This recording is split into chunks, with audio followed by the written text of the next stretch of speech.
ওকে, আপনি যদি গত কয়েকদিনে ইউটিউবের বিভিন্ন নিউজ সম্পর্কে সামান্য খোঁজ খবরও রাখেন তাহলে একটা ব্যাপার নিশ্চয়ই খেয়াল করেছেন যে in recent time AI content is a huge problem of YouTube. যদিও এআই ব্যবহার করে কন্টেন্ট ক্রিয়েট করা আগের চেয়ে অনেক বেশি সহজ হয়েছে, তবে এর সাথে সাথে বাই ডিফল্ট কিছু আপরাইজিং চ্যালেঞ্জও সামনে এসেছে। Voice cloning, deep fake, fake news and tons of copyright issues. আর এই ব্যাপারগুলোকে জবাবদিহিতার আওতায় আনার জন্য ইউটিউব কিছু স্ট্রিক্ট রুল আনতে যাচ্ছে, যা বেশিরভাগ কন্টেন্ট ক্রিয়েটরদের কাছে পছন্দ নাও হতে পারে। And what is that new rule?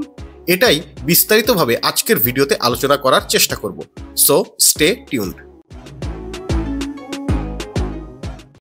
ইউটিউবের অফিসিয়াল ব্লগ একটু খেয়াল করলেই আপনি দেখবেন যে কয়েকটি পরিবর্তন এসেছে disclosure রিকোয়ারমেন্টে।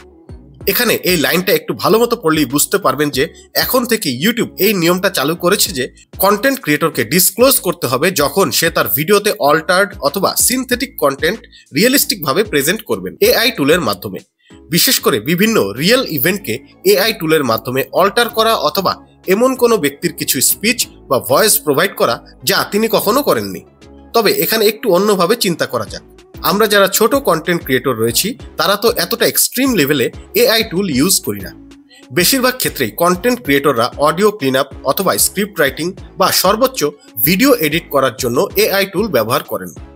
Hair comes the hard fact, actually YouTube doesn't know, অর্থাৎ ইউটিউবে অ্যালগোরিদম ব্যাপারটা এখনো এডুকেট করছে। এখন পর্যন্ত কেবল একটি আপডেট দিয়েছে এবং সামনে there is a lot of updates coming. বর্তমান সময়ে বিভিন্ন অবৈধ কাজে এআই টুলের ব্যবহার এতটাই বেড়ে গিয়েছে যে ইউটিউব এই ব্যাপারে নজর দিতে বাধ্য হচ্ছে। যাদের মধ্যে প্রথম দিকেই বলতে হয় মিস্টার বিস্টের একটি fake video.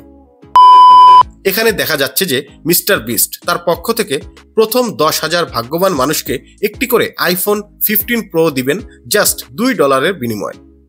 No surprise that this video is fake. Mister বিস্টের চেহারা এবং কণ্ঠস্বর দুটোই এআই টুলের মাধ্যমে ক্লোন করে এই ভিডিওটা তৈরি করা হয়েছে।